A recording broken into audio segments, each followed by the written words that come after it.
já o Ipiranga dentro de casa e também a importância de iniciar o campeonato dentro de casa. Sobre a questão de jogar dentro de casa, é importantíssimo já ter esse primeiro jogo, e a gente sabe que no Campeonato Gaúcho os jogos em casa eles são importantíssimos pelo modo e pelo contexto do que foi organizada a competição. Com relação aos 2 amistosos, tivemos 2 oportunidades de fazer 2 amistosos, é óbvio que o tempo é curto, são 10, 12 dias ali em relação à preparação para poder reais, para a gente poder iniciar. A gente tem ainda aquela adaptação de parte física, depois tem a adaptação de parte tática, para a gente poder iniciar a competição. Agora na última semana a gente conseguiu focar em algumas situações que a gente observou, principalmente no jogo do Boca, que precisavam ser aprimoradas, dando minutagem para os atletas também. Então assim, não estamos totalmente prontos e preparados, porque a gente precisa ainda ter 2, 3 jogos seguidos para ganhar as melhores condições, mas a ideia é sempre iniciar da melhor forma possível e conquistar uma vitória no jogo de amanhã.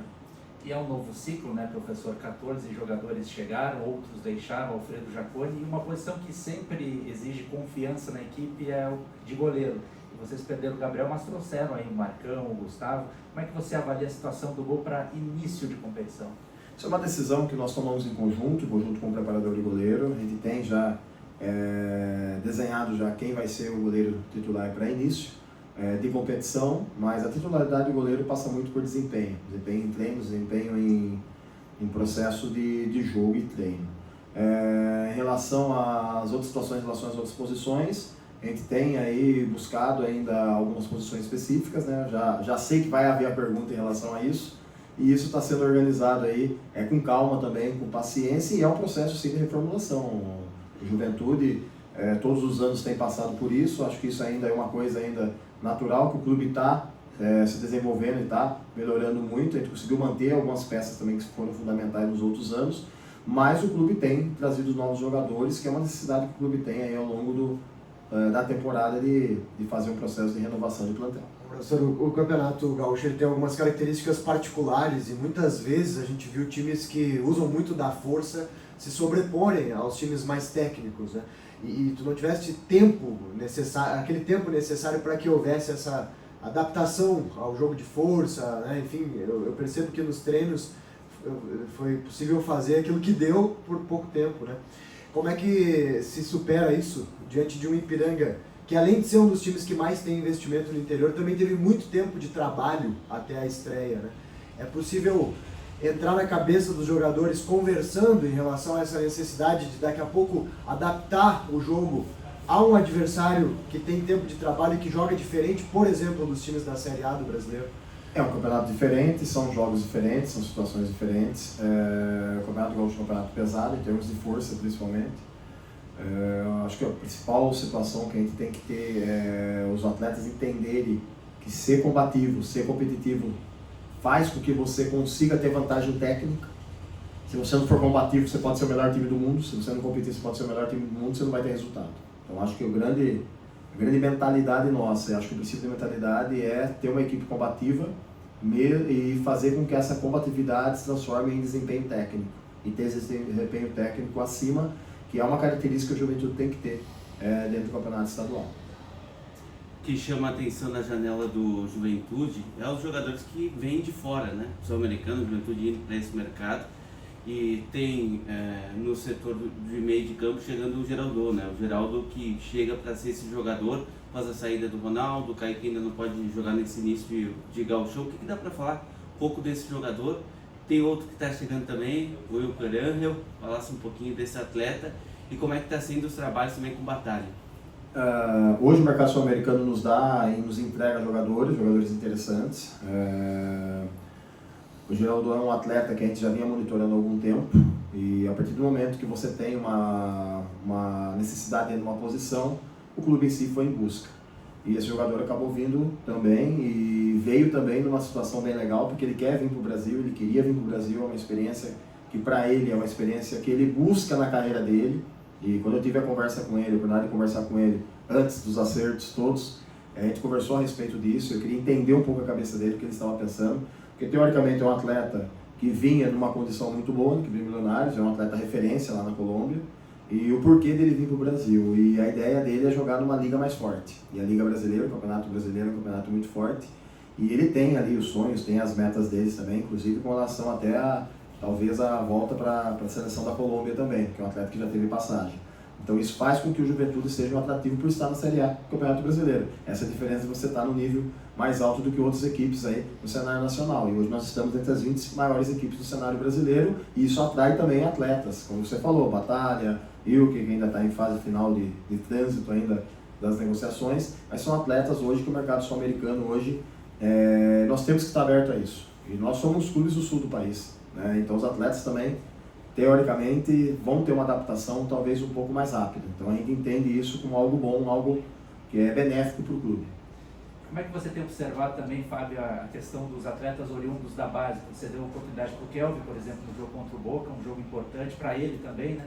Apesar de ter feito o gol contra, a gente sabe, né, que muitas pessoas exigem jogadores da base, daí no primeiro lance já uma crítica em cima dele. Na verdade, esses jogadores da base precisariam de mais tempo, né? Só que o Campeonato Gaúcho, ao mesmo tempo, não permite muitas experiências, né? Como é que você tem avaliado esses garotos da base no elenco? A única coisa que eu vou pedir para o torcedor, e vou ser bem claro em relação a isso, é que se você precisa de atletas de base, tem que ter paciência.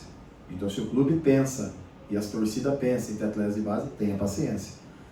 Você vai ter jogadores mais maduros, vai ter jogadores mais prontos se você tiver a oportunidade de competição. Hoje a gente tem alguns atletas que são oriundos da base, atletas que talvez até iniciem o jogo de amanhã, mas não estão iniciando por falta de opções, estão iniciando por competência, por terem qualidade, por terem mérito. Mas temos que ter um pouco de paciência também em relação a esses atletas. Então o pedido que a gente faz em relação a isso é que tenha paciência. Vou falar de novo, não é uma crítica, acho que é uma realidade. O atleta de base, normalmente, muitas vezes alguns clubes, ele tem uma crítica às vezes muito ferrenha. Tem clubes que estão acostumados a lançar jogadores, e esses clubes, a torcida entende que 12 jogos para ele tá bom. Tem clubes que não, o cara faz 2 jogos e daí já não serve mais, não tem proveito. Eu acho que isso é prejudicial. O Juventude é um clube que precisa da base. O Juventude é um clube que precisa de atletas formados. O Juventude é um clube que precisa negociar atletas. O Juventude é um clube para ter uma sustentabilidade que vocês estão vendo hoje. Hoje o que o Juventude está fazendo no cenário nacional, a nível até de construção de estrutura, se vocês tiverem em algum momento a oportunidade de visitar lá, vocês estão vendo toda a construção que está sendo feita, as obras que estão acontecendo no nosso CT. Então, para isso, você tem que ter sustentabilidade. Sustentabilidade com a torcida vindo no estádio, sustentabilidade com os atletas sendo negociados e vendidos da base. Então, acho que isso. E atletas sendo utilizados no profissional. É até melhor você utilizar o atleta no teu profissional do que ele ser vendido logo na base, como muitos clubes fazem. Vende menino de 16, 17, 18 anos. Não. O Juventude hoje tem a condição de colocar esses meninos no profissional para depois serem negociados a nível de futuro. Então, peço só um pouco de paciência com relação aos jovens atletas do clube. Quero insistir nessa questão física, né, professor, que talvez seja o maior desafio nesse momento, devido a essa diferença, esse gap que tem em relação aos outros times, principalmente os do interior. O quanto que isso afeta na tua estratégia para o jogo de amanhã, né? Porque a gente percebeu, por exemplo, lá na Argentina, que o Juventude sentiu no segundo tempo, né? E talvez isso vá até além das tuas escolhas em relação aos titulares. Talvez aquela queda de desempenho no segundo tempo, talvez não tenha a ver só com as questões técnicas, né? Talvez elas passem pelas questões físicas. E nessa mesma pergunta, né, além de querer saber o que a parte física afeta na tua estratégia, o que a parte física afeta nas tuas escolhas em relação a titulares nesse momento? Abrindo aqui, tá? Nós utilizamos o jogo do Boca como um jogo de pré-temporada, tá?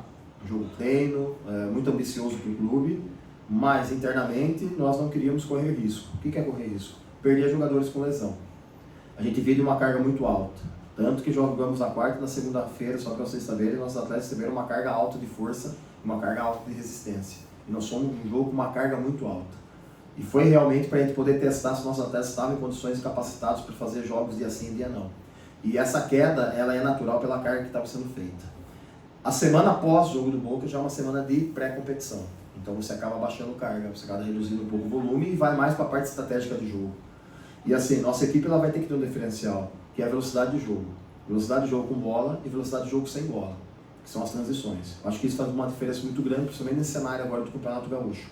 E ter um time competitivo em bola parada, tanto ofensivo quanto defensivo. A bola parada iguala tudo. Tudo. Time melhor, time pior. Independente disso, a bola parada ela iguala. Iguala nível de força, iguala nível de esperteza, iguala nível de atenção. Então acho que esse é um dos pontos principais que a gente focou nessa última semana para ter sucesso no jogo da manhã contra a equipe de Ipiranga, que é muito qualificada, vem trabalhando há muito tempo, a gente tem que enaltecer isso, há mais tempo que a gente, com certeza, mas, como nós falamos, tem que aproveitar o fator nosso, casa, para poder ter um bom resultado no jogo de amanhã. Professor, uma das perguntas que devem seguir até o fim do ano vai ser em relação ao meio de campo. Hoje o senhor tem 3 jogadores, né, que podem fazer essa função, o Jean, o Nenê, o Mandaca. Acabou de falar, né, da importância da bola parada. A gente sabe que o Jean e o Nenê são um pouco mais à frente quando se fala em bola parada, de qualidade técnica, e o Mandaca, aquele jogador também importante. Qual a gestão, como é que está trabalhando em relação a esses jogadores, né, de utilizar eles? Pode daqui a pouco utilizar um num jogo, outro no outro, ou colocar 2 no mesmo jogo? Qual é a ideia, se já tem isso já pensado? Muito importante a tua pergunta, e esclarecer que o Mandaca hoje é um médio, tá? Ele não é um camisa 5, ele não é um 8, hoje é um 8 para 10. Então nós temos um 10 que é o Jean, nós temos um outro 10 que é o Nenê e um 8 para 10 que é o Mandaca. Então são 3 meio-campistas de meio para frente. Porque ainda se confunde um pouco o histórico do Mandaca lá atrás, na época do Corinthians, que jogou do volante. Eu enfrentei o Mandaca, ele era um camisa 8 para 10, quando eu enfrentei ele na base. Então, só para a gente deixar bem alinhado isso também, para o torcedor também, né? Que eu sei que o torcedor tem pedido, às vezes, a questão do médio, do meia, tudo, e a gente não vai querer polemizar isso aqui. Para cada jogo, para cada situação, tem estratégias diferentes em relação ao jogo. Jogos que precisam de um perfil mais físico, jogos que precisam de um perfil mais técnico, jogos que os atletas têm que entrar no segundo tempo, jogos que os atletas têm que entrar no primeiro tempo. Tudo isso é estratégia de jogo. E cabe a nós, como treinador, conseguir observar e avaliar isso dentro do contexto, dentro da competição, não esquecendo que temos outros bons jogadores. Nós temos meio-campistas hoje, como você já citou, do Kelvin, tem Dudu, tem Davi também, que é um jovem promissor da base, tem o Jadson, que sempre tem, é um cara, eu falo assim, um dos caras mais regulares que a gente tem em termos de desempenho, é um cara que no mínimo no jogo ele vai ser nota 7, e aí nos jogos bons dele, 8,5, 9 para cima. Então a gente tem que entender e interpretar que nós temos bons jogadores de meio de campo, o que cabe é a gente tentar casar as características do jogo com a característica daquilo que a gente pensa em relação ao adversário também. Você ganhou também alternativas para o ataque, jogadores de velocidade, em posição física, também são 5 atletas que chegam para reforçar o elenco. Num primeiro momento, Enio, Gabriel Talhar e Eric largam na frente na disputa pela titularidade? É uma pergunta que eu não vou poder responder. Só a partir da manhã, a hora que a gente tiver a escalação do jogo, né, que a gente vai poder dar essa resposta para vocês da imprensa. Ao mesmo tempo que é o primeiro jogo, né, Fábio, que tem todos os descontos que se pode dar, do pouco tempo de trabalho, da falta de entrosamento, o campeonato é muito curto, né, e depois já tem um clássico contra o Inter no Beira-Rio, que tem toda uma rivalidade. O próprio jogo com o Ipiranga tem rivalidade, se criou nos últimos anos aí uma situação meio surreal, assim, mas que cria rivalidade entre os times, e não dá tempo de ficar trabalhando muito, né, quer dizer, tem obrigação de vencer, porque daqui a pouco não consegue mais recuperar a pontuação. Como é que é trabalhar isso internamente? Essa necessidade de vitória dentro de casa, diante do torcedor, e ao mesmo tempo saber que o time está longe do ideal físico e técnico. Tivemos um exemplo, lógico que não é o mesmo momento, esse momento é de pré-temporada, mas final do ano, quando nós chegamos aqui no clube, tivemos 7 jogos. Agora nós vamos ter 8 jogos em 30 dias. Então, praticamente, se você parar para pensar, é o mesmo período.